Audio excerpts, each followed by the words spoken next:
Hi everyone, and welcome to this week's episode of our Arthritis at Home program. My name is Maya, and I'm the program coordinator at Arthritis Consumer Experts. I am so happy to be joined today by Kelsey Chomistek to discuss her experiences in university while living with inflammatory arthritis. Kelsey was diagnosed with polyarticular juvenile idiopathic arthritis, also known as JIA, when she was 14 years old, in almost 30 joints. At the time, she was a competitive dancer. After her diagnosis, she performed on a salsa team for 4 years.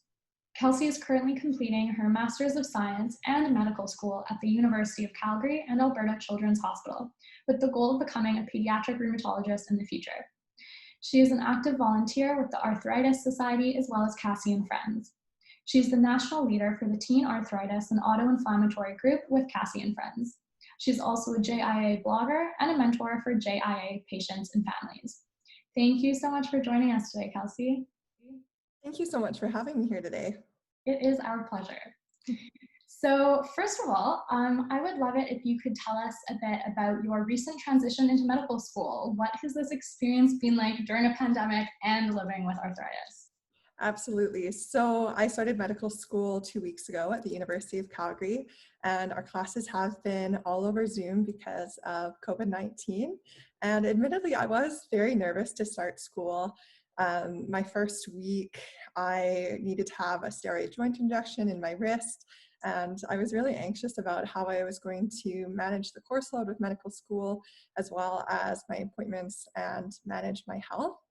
And I think it was clear very early on after talking to administration that the environment at medical school is so supportive for individuals who have a chronic illness, and managing my appointments is clearly not going to be an issue at all moving forwards. And it was really nice to see kind of after that first week. And then in regards to kind of managing the course load with my symptoms, some other questions I had was, how was I going to take notes when I have classes from 8:30 to 5:30? My arthritis impacts my fingers and my wrists. And I've now kind of figured out how to properly type my notes during lectures. And the nice thing with the Zoom classes actually is that they're recording the majority of our lectures and posting the PowerPoint slides. So I've actually found that that's been a lot easier on my joints because we don't have the limitations of, one, either missing classes for appointments and not being able to view the lecture, and two, I can also take notes at my own pace and go back and rewatch the lectures when I need it. So that's actually been a positive to starting medical school online at the moment. And the last concern that I had was how I was going to manage my personal health. I experienced significant fatigue with my disease, as well as pain, limited range of motion, stiffness, and I wasn't sure what it would be like having classes from 8:30 in the morning till 5:30 with just about a half an hour to an hour lunch break each day. But so far, it's actually been okay. I think I'm so excited to learn the content that it doesn't really feel like work. And because it's on Zoom, I'm able to pause the camera, stand up and stretch, take a quick break. Not being on campus, I'm able to work out on my lunch breaks or go for a walk. I seem to actually have a little bit more time. So far, I'm managing okay. Nice. That's so great to hear. Great to hear that it's a supportive environment and that it's been a positive experience so far. Very supportive. And in addition to the school support, I've also noticed that my classmates are incredibly supportive. We've had very open and interactive discussions regarding individuals with disabilities as already. We have our own group for communication where I've actually connected with some other students who have chronic illness in our class, and we've made our own little support group to help each other throughout medical school. And I feel like that's a very unique experience that I didn't have in my undergraduate or graduate degrees, so the peer support aspect is really nice as well. ACE actually recently wrote an article about the challenges of advocating for oneself in post-secondary school. We focused on online classes, but the same sort of issues apply to in-person classes as well. So I was wondering if you have ever faced self-advocacy challenges at any point during your academic career. I have. So starting right from the beginning of university, I registered with the Accessibility Center at the University of Calgary, which is our center that registers with the university and provides the accommodations that you need during your classes. And starting right from the first week of class, you have to meet with the accessibility center to write those accommodations and give a letter of those accommodations to your professor. So immediately I was having to have those conversations with my professors and explain my disease and accommodations that I would require. Most professors I found were very understanding and willing to work with me. However, there's also very strict policies in the university in regards to absences, especially during exams. And I did have some professors who were not as understanding. One example being when I was scheduled to have wrist surgery, one professor was unwilling to let me reschedule the exam. And I actually had to kind of advocate for myself in that situation and look into who I needed to talk to so that I was able to have this surgery and still succeed in that course. That sounds really challenging, and I know for some students, even like with my own experience, those negative experiences, it can be tough to like get back up from that. It can sort of discourage you, make you feel more nervous than talking to professors in the future. So how did you like overcome these challenges? So I think for me, my experience with professors is that it's mainly their limited awareness of what inflammatory arthritis is and what the symptoms are associated with it. And I find that when I have frequent communication with them and keep them up to date throughout the course, that really helps with needing to advocate for potential issues down the line. So for example, before I need surgery or before I have an appointment coming up, I make sure that I've already had that conversation with my professor about my disease and that they understand the accommodations that I need. And then if an unexpected event comes up for an appointment and I need the lecture notes or I'm going to have an absence, it doesn't come to a surprise to them. So I think that piece is really important. And then also just understanding your rights as a student who does have a chronic illness or disability. There are so many accommodations available for you throughout your undergraduate, post-secondary education, and they're also available throughout elementary to high school. Accessing those resources and just learning more about them can be extremely beneficial to your academic success. So I'd really encourage any other patients who are entering post-secondary to reach out to the Accessibility Center, have that conversation with your physician or with your physio or occupational therapist so you can learn more about them. And even if you don't need them on that day, make sure you have them, because there are going to be days when you're having a bad pain day or you have an unexpected important, and it's really helpful when you have those accommodations in place. That's so true, and I feel like it goes for all aspects of our disease journeys to have like these skills, these accommodations, this like toolkit to use when you need it. So that's really great. So the self-advocacy skills that you have today that you've been talking about, was it sort of developed just through practice over the years, or was there like resources or organizations that helped you develop those self-advocacy skills? I think a lot of it does come from personal experience. I'm 25 now and I was diagnosed when I was 14. So I've had many years to develop these self-advocacy skills. However, I do think that becoming involved with organizations like the Arthritis Society or Cassie and Friends also provides the opportunity for you to connect with peers as well as other experts in the field who can provide you some of those tips. I don't think I would have been aware of the scholarships that are available for students who have arthritis if I hadn't had those conversations or learned about the little tips and tricks like getting access to writing your tests on a computer, having extra time on tests, using a laptop. Oh, there's so many. Using electronic notebooks, having 2 lockers. I had 3 parking permits on campus, so I didn't have to walk around as much. So I think it's also really important to get involved with your community and just remember that you don't have to do this by yourself. And there is a lot of incredible resources out there if you look online and reach out to your peers. Thank you for emphasizing that. And after this interview, actually, we'll link some of those resources and actually the scholarships as well. I was wondering if you could now sort of give any tips for balancing disease management, school, and your personal life and well-being. I think for me, my values and kind of philosophy towards managing a chronic disease has always been that a chronic disease does not define your life and that it shouldn't limit what you want to accomplish or your goals or your career choice or anything. Maybe I'm a little bit stubborn, but I firmly stand by that. And I think we need to be aware that we do have certain limitations and barriers that we are going to experience having a chronic disease. It's not easy, but as soon as you are aware of those, you can actively work towards managing those limitations. So in regards to school, I knew that taking a full course load would be demanding, especially when I have as many appointments as I do and when I have flares or when I'm not feeling well. So just recognizing that, and instead of kind of just like sitting on that information and getting down about it and getting frustrated about it, I'm like, okay, let's make a plan. What can I do?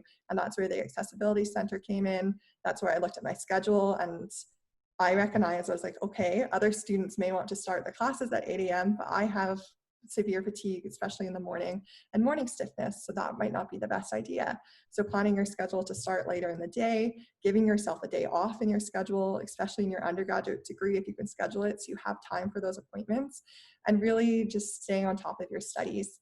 I think I've learned the importance of not procrastinating, because there is so many unexpected appointments and flares that you can't plan for, and learning how to manage the things that you can control and then letting go of the things that you can't would be really important. In regards to work, again, I think having those conversations, as I mentioned, with professors, I would say that translates to your employees as well. Since I've started working, my employees from the day of my interview knew that I was diagnosed with arthritis. I think that's really benefited me, because on days when I do have an unexpected joint injection or I have to go to the walk-in clinic, they're aware of that beforehand and they can support me with that. And it minimizes the barrier to some extent. In regards to my social life, I also think it is incredibly important to maintain that balance between having a work-life balance between your education, your school, and your social life. And I know for me, when I'm around my friends, or my family, that's one of the things that can really bring me out of a slump when I'm not feeling well. So I always, even if I'm not feeling well, try my best to still go and meet up with my friends for our plans, and really try to limit when I cancel on them. But again, going back to that communication piece, if I am having a bad day, my friends all know about my disease, they all know what my symptoms are, and I can reach out to them and I can just be like, hey, you know what? Today I'm not feeling well. Do you mind if we reschedule? And they have been so great throughout my diagnosis. And usually I find, like, if we had plans to do something physically active, they'll be like, you know what? We're not going to do that, but I'll be over in 10 minutes and I'm bringing the popcorn and we watch a movie instead. So I think it's just about learning new ways to still live a life that brings you joy and fulfills you, and just learning those coping mechanisms and well as that advocacy piece to still just live a life that you love and enjoy. And it sounds like communication is key. You've talked about communication with teachers, with employers, with friends. I know that friend piece can be like challenging as a young person with arthritis, sort of explaining it to other people your age. It sounds like your friends are super supportive and understanding, which is amazing. What was that process like? Like, do you have any tips for other young people trying to talk to their friends, their peers?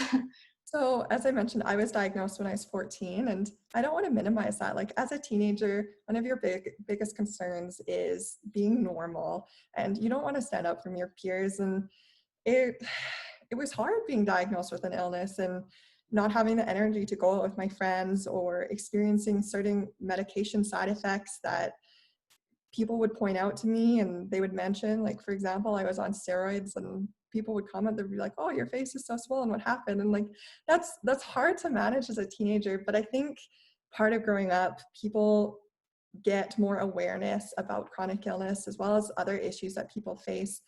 And it gets easier as you get older. And I think some advice that my parents always gave me early on when I was diagnosed was that everyone has something. Like, for me, it's just arthritis, but everyone has something that they're going through. You just don't necessarily know it. And I think that's important to remember as well.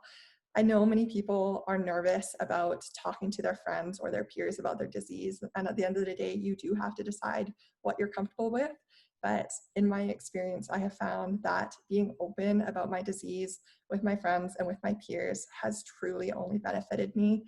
They are able to support me so much in my day-to-day life as well as throughout my education. And I'd really recommend that individuals who do have inflammatory arthritis try to shift their mindset from a fear of telling their friends out of concern for being bullied to the positive aspect of the support that you could gain by having a system that is aware of the additional support that you need. That actually brings us so well onto my next question, which is that where can youth with arthritis go to seek support? Because as you've said, and like, you're not alone. There's everybody has their own thing, and also a lot of other youth do have arthritis.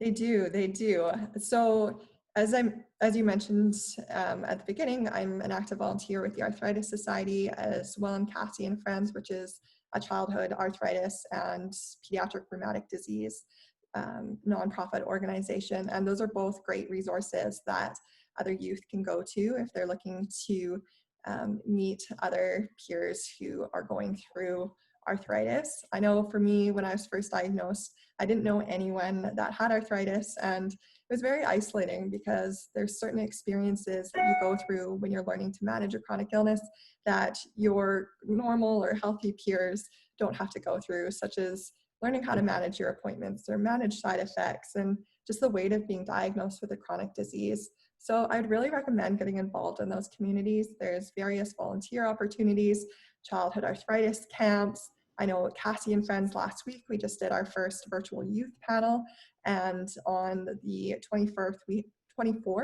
coming up, we have our virtual teen arthritis and autoinflammatory group, which is something that's close to my heart.